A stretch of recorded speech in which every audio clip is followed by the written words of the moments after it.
Vida Bela é sempre um momento de reflexão, saúde, educação, cultura, conhecimento. A Rede Vida valoriza a boa notícia, dá voz a especialistas. Vida Bela como um serviço de educação, cultura, sabedoria e informação.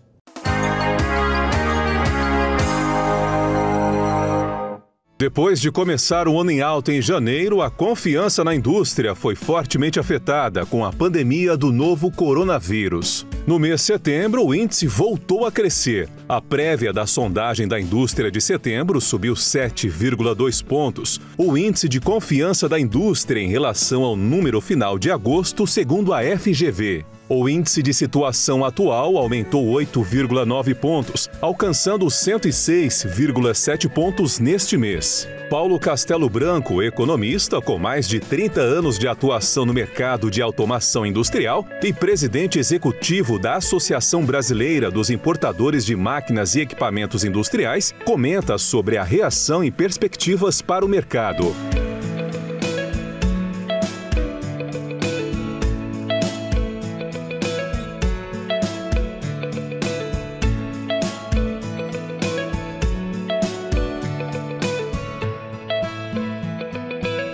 Esses números representam que o mercado ele está se erguendo, né? Está tendo uma atividade positiva na área industrial, onde você percebe que houve um aumento. E a previsão de aumento, na verdade, de setembro, né?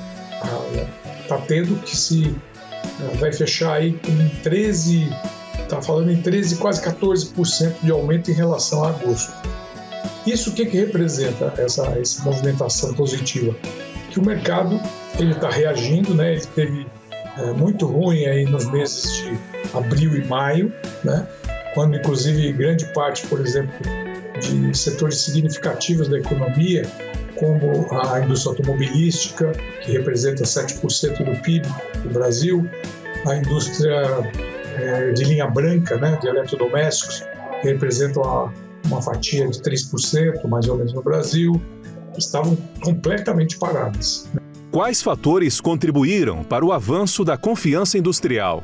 Nós, no Brasil, tivemos algumas, vamos dizer assim, algumas saídas boas, né? Não foram todas notícias ruins, porque nós temos o agronegócio, que representa 23% do nosso PIB da economia, e esse sim teve uma grande safra, né? Uma safra muito boa, e com um câmbio que teve um aumento de 40% da taxa de conversão de janeiro até agora. Então isso ajudou muito, na verdade, que o Brasil tivesse um aumento não só na quantidade de exportação pela boa safra, como pelo valor, na verdade, exportado em reais, porque o câmbio estando favorável à exportação, nós tivemos um volume maior, né, de faturamento com isso. O Brasil se tornou mais competitivo, tanto pela safra que ficou disponível, quanto pela taxa de conversão cambial, que fez com que o nosso produto ficasse muito competitivo em relação a outros mercados. Então, isso, a parte agro, salvou bastante a nossa economia. Isso puxa também consumo de máquinas dos implementos agro, os caminhões de logística para transporte, né? Os implementos rodoviários, que são as caçambas, carrocerias. Esse mercado foi um mercado que não sofreu praticamente nada com a pandemia. Os que sofreram, como eu estava te dizendo, foi a indústria automotiva, a indústria da linha branca de eletrodoméstico, a indústria eletrônica, mas que gradativamente elas foram se recuperando, né? A indústria de automóveis ficou 60 a 70 dias parada, né? Chegou a praticamente estar 100% parada, mas devagar foi se recompondo, né? E hoje ela já está num movimento ascendente, né? de recuperação positiva. Eu diria que a capacidade produtiva, né? das empresas hoje está com esse novo índice que foi agora divulgado, a mais ou menos a 78%, né? Disponibilidade. Isso até assusta a gente um pouco, porque, segundo informações do próprio FGV, dos levantamentos, esse é o melhor índice que teve de ocupação desde 2013.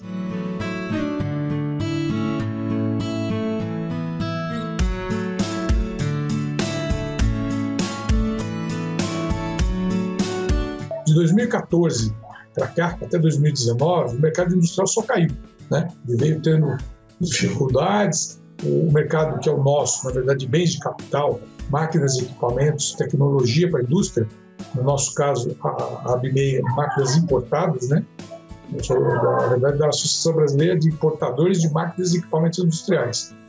Então, a gente representa aqui várias multinacionais, né, que são originárias de vários países, que trazem tecnologia para serem instaladas no Brasil, né, via máquinas e equipamentos de produção, né, em diversas áreas, como máquinas e ferramentas que são de usinagem, né, para a parte metalúrgica, para a conformação de metal, para a transformação de plástico, acessórios industriais, robotização e automação industrial. O avanço na confiança da indústria é reflexo da flexibilização das medidas de prevenção do coronavírus?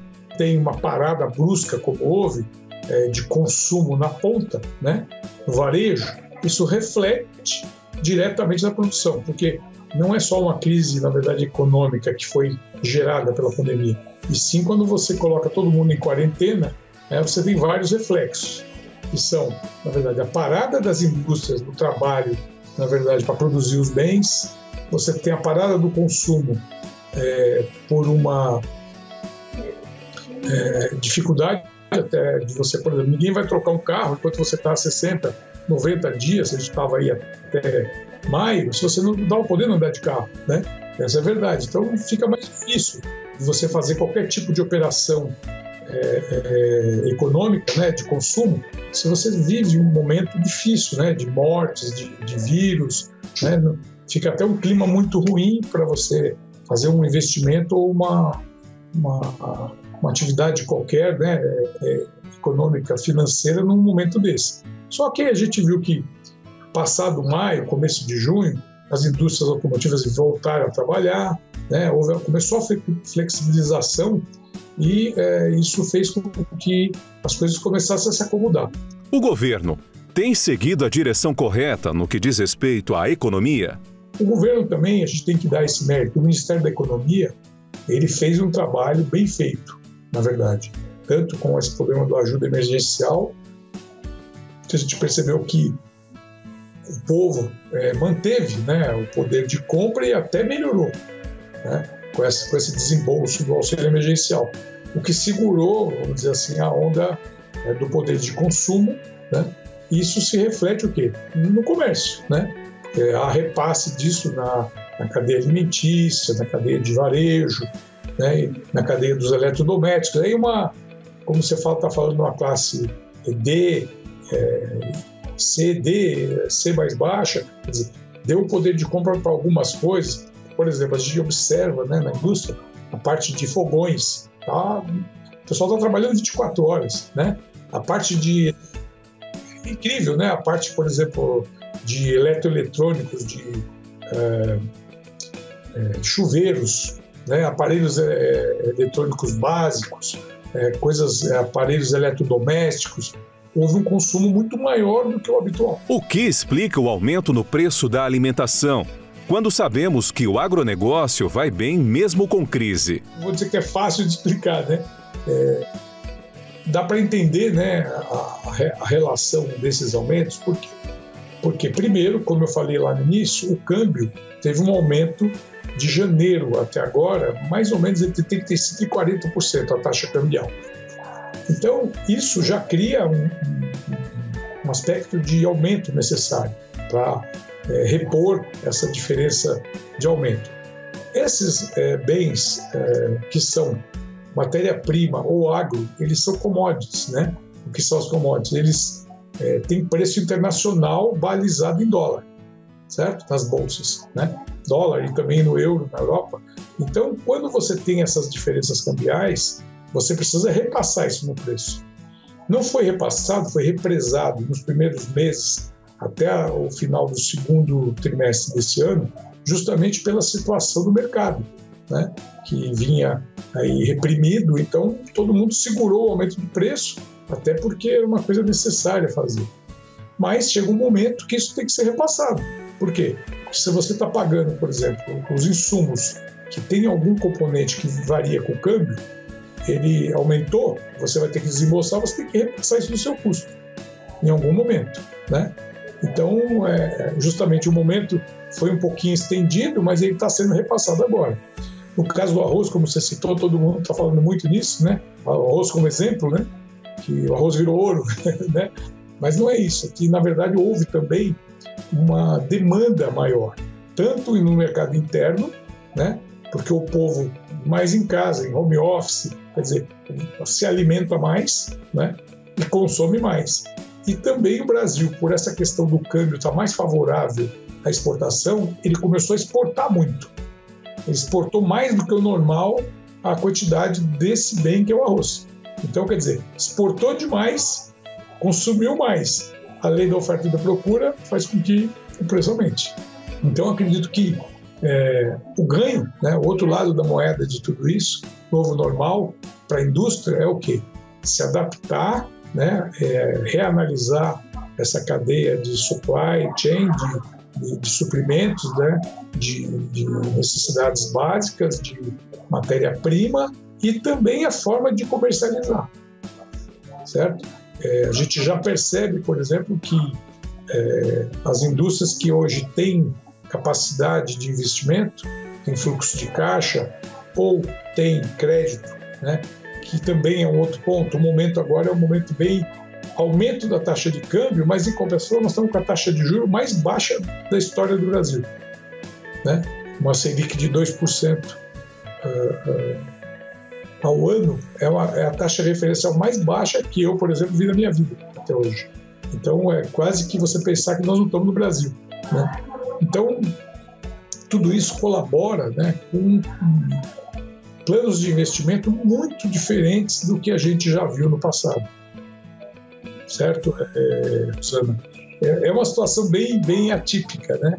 Câmbio alto, taxa de juro baixa, o mercado que estava em baixa agora já está subindo, e eu diria para você, em alguns segmentos em alta, por exemplo, com a falta, inclusive, de matéria-prima, a gente já tem falta no mercado de aço, tem falta de vários componentes aí que estão até prejudicando para o produto chegar na ponta.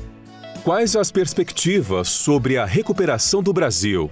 Eu sou positivista, eu acho que, e sou liberal também, né? Sou da ala liberal, eu estou de acordo com o que o governo vem fazendo, eu acho que eles estão, o Ministério da Economia, o ministro Paulo Guedes e a equipe dele, que é uma equipe muito bem qualificada, eu tenho conhecimento com eles nesse último ano, né? Tive um bom relacionamento, assim, e conhecer as pessoas que estão atuando, e eu acho que eles estão fazendo o que é possível fazer. A gente não pode também exigir mágica, né? Não tem como fazer mágica. A gente tem um país que vem de um momento aí de pelo menos 20 anos difíceis, né? Onde foi criada uma dívida absurdamente alta no Brasil, tanto interna quanto externa, muitos problemas, né, para se resolver na parte de reforma tributária, reforma administrativa. Eu acho que as coisas estão encaminhadas, mas ainda tem muitos aspectos políticos, né, que estão sendo negociados. E eu acho que, ao meu ver, a gente está caminhando bem, né? A recuperação em V, que é como todo mundo está falando agora e está percebendo, né, que é um termo técnico de economia. Tem poucos países nesse momento que estão tendo a recuperação como o Brasil está tendo, né? A gente está vendo aí talvez 2 ou 3 economias iguais, mas eu creio que a gente vai ter uma economia sustentável, né?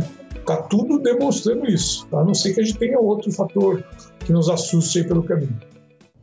O Canal da Família tem a missão de cativar o conhecimento construtor da paz e do entendimento. Obrigada pela sua companhia. Vida Bela na Rede Vida, o canal da família.